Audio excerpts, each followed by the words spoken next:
Welcome to Chidambram.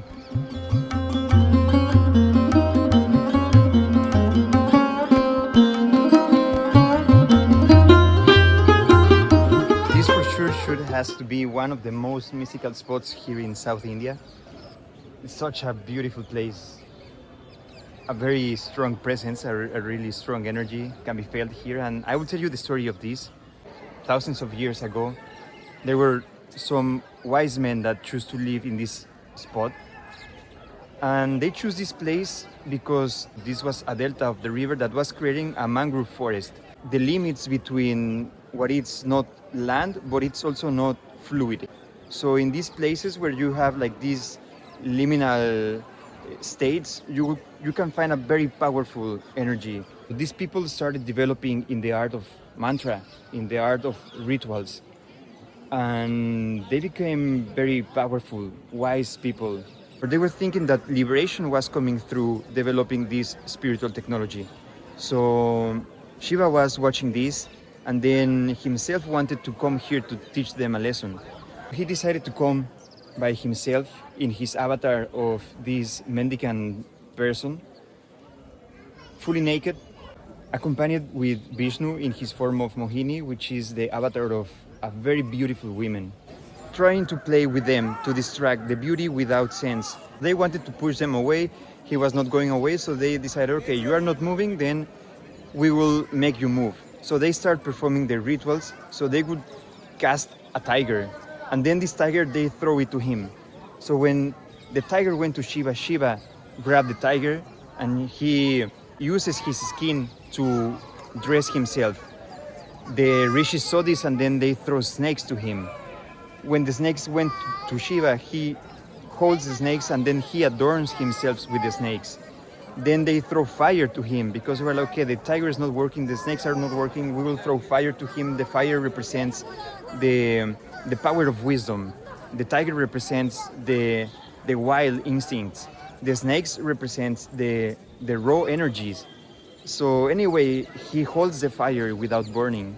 And then they were surprised with this. So they were like thinking, okay, we still can do one more thing. So they gather all together to summon a dwarf, like a malevolent energy, to help him to push away Shiva or to scare him away.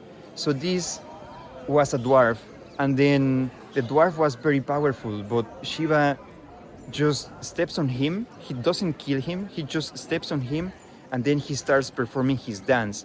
This dance is called the Shiva Nataraya or the Ananda Tandava, the dance of glory, something like this. I'm not completely sure, but it's the movement in everything in cosmos, is the rhythm that allows all existence. That's why he also is holding this drum, because when playing the drum, existence can be created. With the sound comes vibration, and with vibration comes the creation of reality, the creation of everything that is solid and stable. It's not completely solid. We can see this through quantum physics now, that everything is in a dancing state. In the other hand, he's holding the fire that was thrown to him. The other hand is doing the mudra of protection, of doing like, okay, everything is gonna be okay. There is a ring of fire around him and he's stepping in the dwarf. So the dwarf represents the ignorance, represents the ego that it's in everyone and all of us. So this ego is not meant to be destroyed, because you cannot destroy it. It will be part of us, but you can step on it, and then this would be one of the steps for your liberation or your awakening. So this is what is represented in these images of this Shiva dancing that is well spread here in South India. And then the time passed, the kings start like passing also, and they start building these generation through generation, generation through generation, creating a very special spot for the worship of Shiva. So in almost all of the temples that you can find of him, you will find the two forms that we have talked about. Like you can find the Shiva with form, the Shiva like you can find normally like a human form, Mostly it can be in a seated meditation, like doing dhyana or doing like meditation postures, or he can be like standing, doing this mudra of protection. And then you can also find the non-form of Shiva, which is the Shiva Lingam, the representation, again, of the axis of the connection of consciousness, the connection of everything. So in this spot, they have something that is very unique. They call it the secret of Chidambram, and then it's just a space of emptiness. For this space, the only ones who can access this are the priests, the Dikshitars. Dikshitars are these lineages of people who have received the inheritance of all this knowledge, the inheritance of all the mantras, of all the rituals, of all the ceremonies that are happening here. And they have this way of worshipping Shiva without any form, it's literally worshipping an empty wall of nothingness. So there is like a black curtain, there is a golden curtain, and then there is this room with nothing, or maybe it's just a wall. So it's said that the normal people will need to see something to be worshipped, but whenever you are ready, then you can worship even the nothingness, because then Shiva is also present in the nothingness. And then this presence here is worshipped as a dance, because you can have the stillness, but stillness is also moving, and that's why Shiva is performing all the time this dancing spot. So this is the temple of Akasha. Because of that, this is the temple of space, of ether element. Here in the south of India, in Tamil Nadu, we can find a temple for each one of the 5 elements. These are called the Panchabhuta, which is one temple dedicated to each one of them. You have the water element, you have the earth element, you have the fire element, and here you have the ether or the Akashic element. Because of this, that they felt this spot to worship the nothingness that is present in everything. So Shiva is in everything, and it's like this emptiness that creates reality. And they have a very special way of doing it, mostly unique to this spot. So what else? Another interesting fact is that these rishis found this mangrove forest, and I already mentioned that these mangrove have a very powerful energy because of these liminal states, like not water, not solid. But it's also said that here there used to be this magnetical equator of the earth, where there is no pull from the north, there is also not pull from the south. So this state of equanimity or neutral can allow the colloidal forces of the earth to pull your energies up.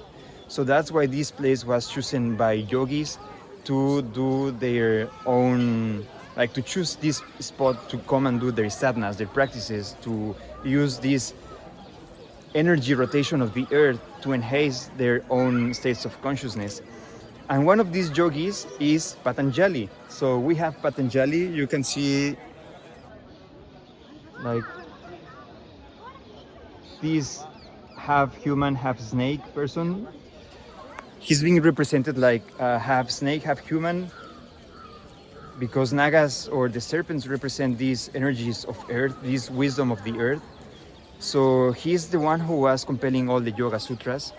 And then it's said that he was coming here to do his sadhana. He was coming here to see himself the Shiva dance. And then here is where he decided to let his body. So these very special yogis were living here. Not only him, there were a couple saints that we call now saints, but they were choosing this spot because of what it represents and the energy that was in these surroundings, making this feel so special. So the temple, maybe I will be explaining it more in detail, but it's also designed in a way that can enhance your perspective with long corridors, with different chambers, and with this spot where you have an empty space that it's being worshipped, meaning that you are ready to worship the emptiness in everything. So let's keep walking, and then I can keep sharing more things. I'm also mentioning these families of priestess of Dikshitars because this is one of the remain private temples here in India, and all the rest have been taken in control by government. In terms of the administration, and the decisions are made mostly by the government. So they have been fighting to say this is our inherit right, and they have kept the right to be in control and to still be taking care of the rituals, to still be taking care of everything that is happening here in the temple, which makes this atmosphere so pure and so unique. This temple is dedicated to the Akash, the space, because of this, that here you can feel this space, or you can worship Shiva in this empty space form or version. So in the south of India, here in this state, Tamil Nadu, you will find 5 different temples, each one dedicated to one different element. These are the Panchabhuta, 5 elements. So you have the fire temple, you have the earth temple, you have the water temple, that they are supposed to enhance your inner energies. And this especially is the space, the Akasha. So this worshipping of the emptiness, that it's a moving emptiness, is not just like steady stillness, it's a moving stillness, because everything is being created with this rhythm, and that's the teachings of Chidambram. By the way, if anybody is curious about this is called dhoti, is the traditional wearing that people would be using for go to the temples. Now, there are different types of dhotis. I would maybe show how to put it, but this time I have one of my friends is a Dikshitar, is one of the priests here in Chidambram. So he chose to dress me like this today. He told me this is a very special way of dressing it, mostly for weddings when they are getting married. So they would choose to put like these 2 lines, and I don't know, I just love it. It feels so good. So yeah, just small parenthesis to say this, if anybody's curious.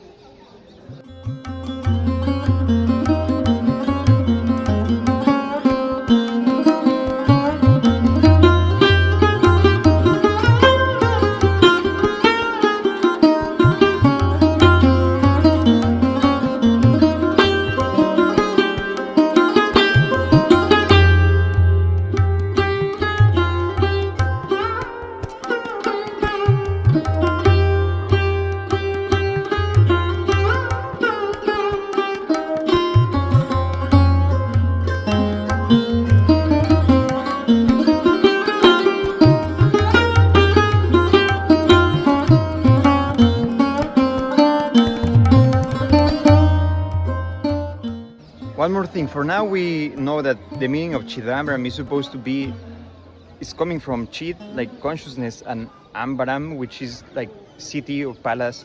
So this could be called the space of consciousness. And I don't know if it has to do with this way of worshipping Shiva in the state of emptiness, and that's why you can feel it, or it's because of these corporeal forces that use to enhance your own current of energies, that they choose to call it like this, or if you can actually like really go out. And I mean, doing meditation feels very good. So yeah, just some more facts. So before coming here, I needed to get ready. So this that I have in the forehead is the Tripuranda, I don't remember the word, but it's the 3 marks of Shiva, which represent many symbolisms. So the main one could be like past, present, future, or like the impermanence. These are sacred ashes that are collected from fire pujas, the ceremonies that they do with chantings, offering food, offering plants, offering different things that they, and after they collect these ashes to put them in the head. So this also represents the impermanence of things.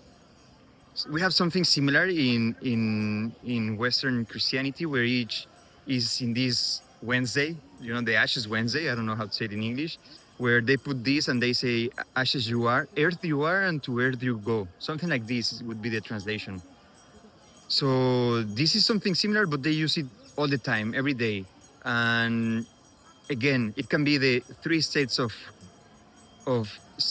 awareness, that we can be the 3 states of consciousness. It can be the 3 times past, present, future, or it can be for these, the representation of impermanence. The red dot in the middle, it's for opening the intuition, which would be more connected to the Ma Devi with Shakti, with the feminine divine mother. And then you have the Nandi, the Shiva bull, which is the ride, the vehicle of Shiva, as I have explored, or as I have talked about it before. So this in the third eye to open intuition and to connect with the power, because Shakti is full power. Shakti is full creation. And as you can see the elephants there, there is also another part where you can also see elephants. I will show you maybe once we go there. But just to say, this will be only open for certain ceremonies that are just about to happen.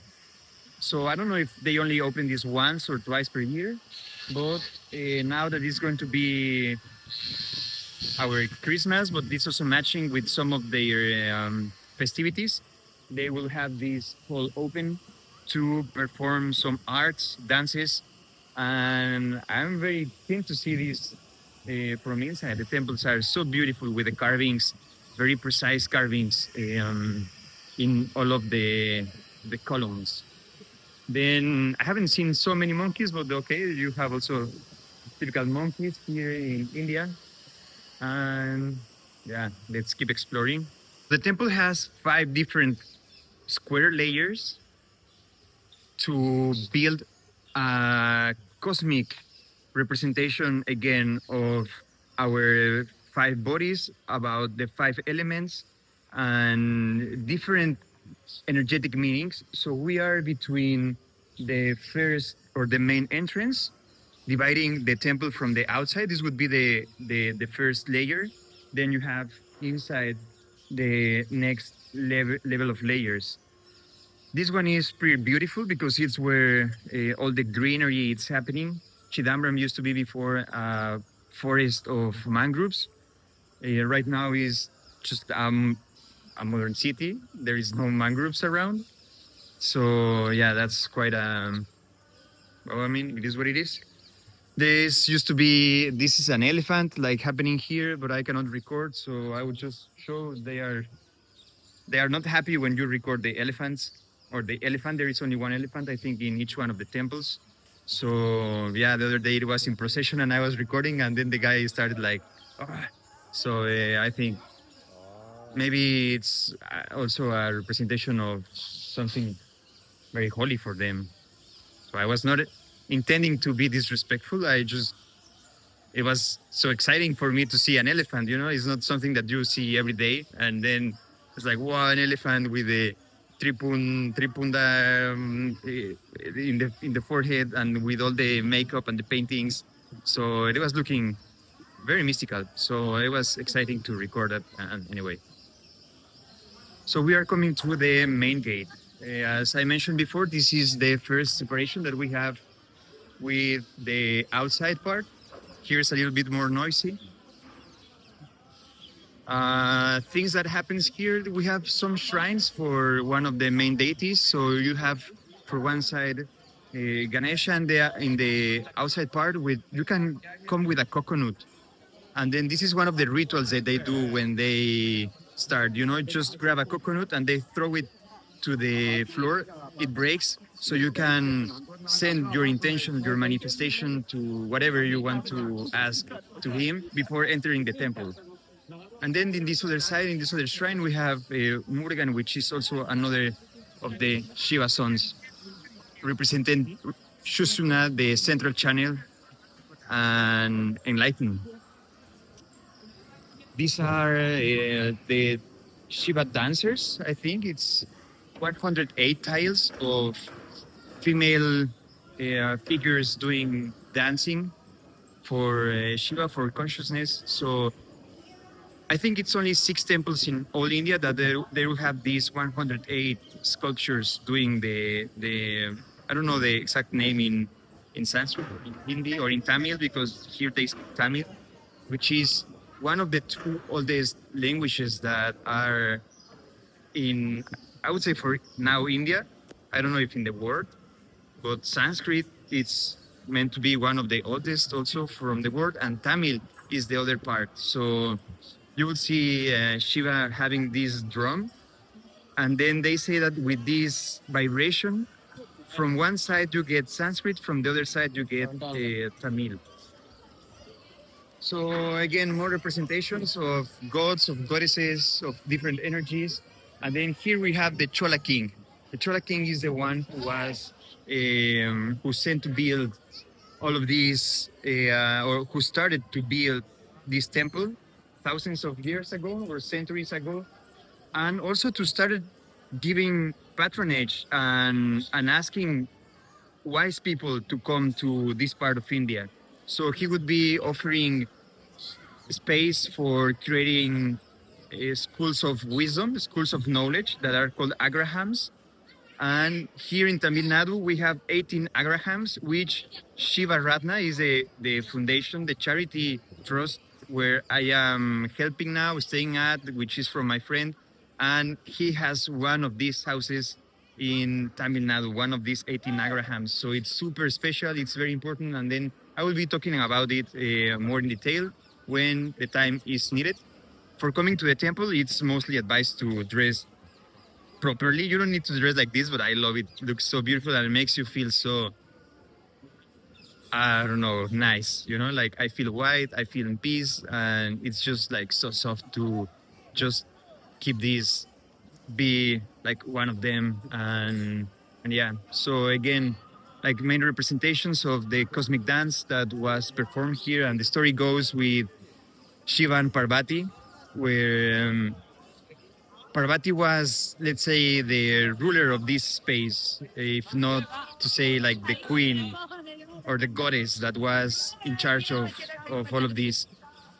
So when Shiva felt this energy and he knew he needed to come here because this was the the container that could allow his dance to happen, because something so powerful cannot be just created everywhere. You know, it can be dangerous if there is nothing that is containing this super strong energy. So then they were like, okay, you need to go to Chidambram because here is the container for your energy.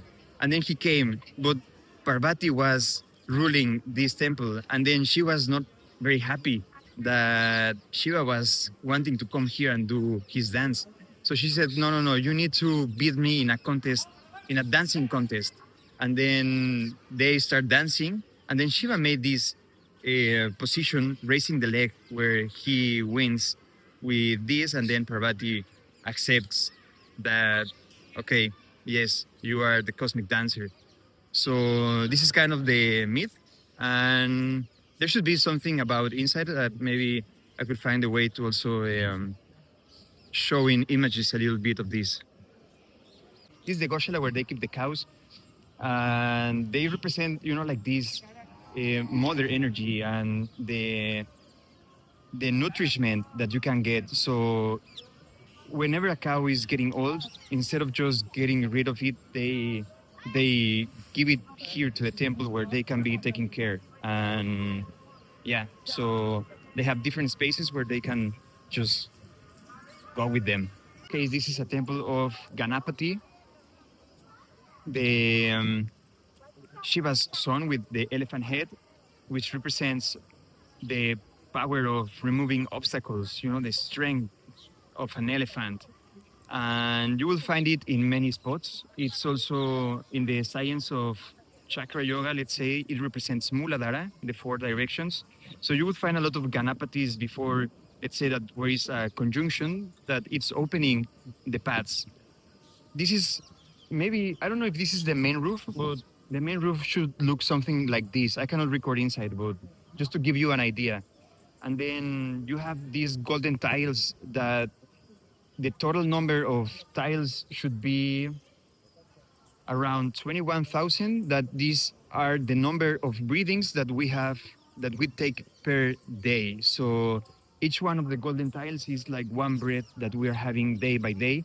And then these tiles are put with nails, and the number of nails are 72,000 nails. So these 72,000 nails represent the 72,000 energy channels that we have, that they are called nadis, nadis in the yogic system. So everything again made with symbolism. We are walking to the right because this is the the inertia of Earth is coming from or spinning to the north. So we go with the inertia of Earth so we can gather this energy around the temples. And then you do the same once you are inside with the main sanctuary. And then you go like, okay, spinning and spinning and spinning.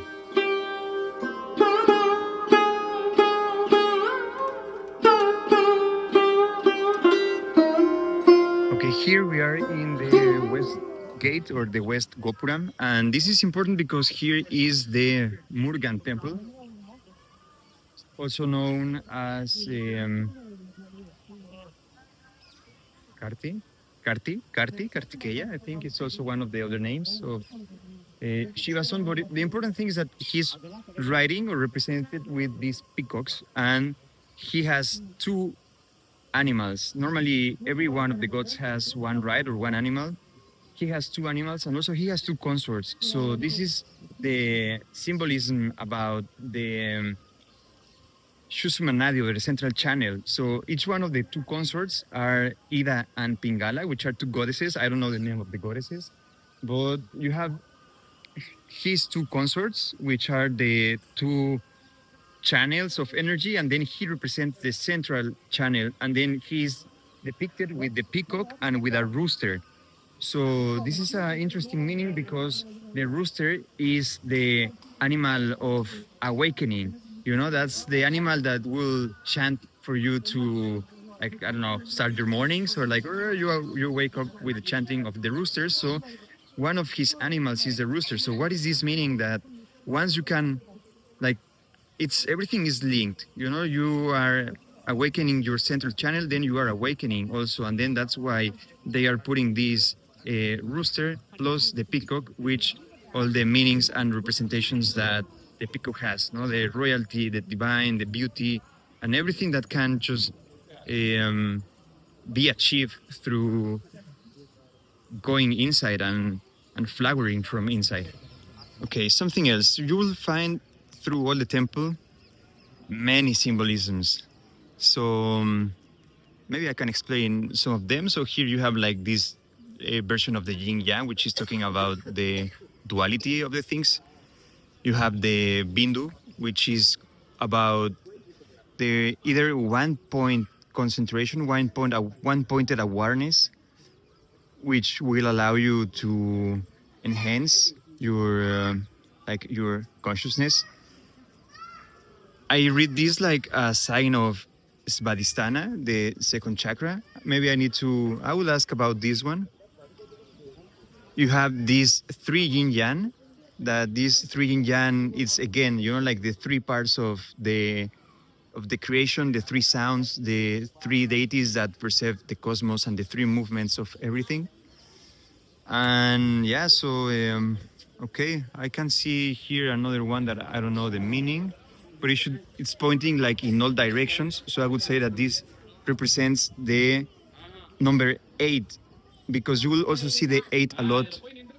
The 8 is a number where the 8 is a number where you are in the center and then you radiate in all directions. So it's said that Shiva has 8 aspects because it involves all the cosmos. So I think it's the first time that I am seeing it, but every time I see 8, now I understand that it's talking about the 8 mandala, that it's the number which goes in all directions. Or, yeah. So you have the 4, again, like Manipura, or the 4 directions, the building blocks of reality in, how is this called? In quantum physics, you have these as the building blocks of reality, coming from the energy of gravity, which will pull all of the molecules of the electromagnetic waves of light to allow the creation of things. And then with these building blocks, you can create walls, you can create bricks, you can create molecules, you can create different things. So this is one of the representations of Muladhara and the 4 petal mandala that you will find a lot in Hindu temples. and in also so many other cultures. Also in Western cultures, you will find this in cathedrals, because this knowledge was brought back in the ages of the Templars, and all of these brought back as sacred geometry, brought back as, like this mysticism, and kept by certain people who would perceive it at the sight of everyone, because you can receive the information when you see it. Put in back then, the most powerful places would be the cathedrals in that part of the world. So you put sacred geometry there, so you can allow this enhance of consciousness. I don't know if for everyone, but at least for certain people that knew about it, and then they were wanting to use these technologies, and then you can just like be there, use the sound, because these civilizations have been using also sound through thousands of years, and then sound has also been another enhancement of perception and creation, because sound is the thing that vibrates. So sound was used by Egyptians, sounds was used by Hindus or Indian people, sound was used also in Western cultures through the cathedrals, and like you used to have like these Gregorian chantings. So again, trying to achieve enhanced states of consciousness through the perception of the vibrations of sound. So they call these mantras here. We used to call them, I don't know, different chantings. But yeah, this is what we can find here. This is one of the most important symbols also for Shaktism, which talks about the divine power of creation.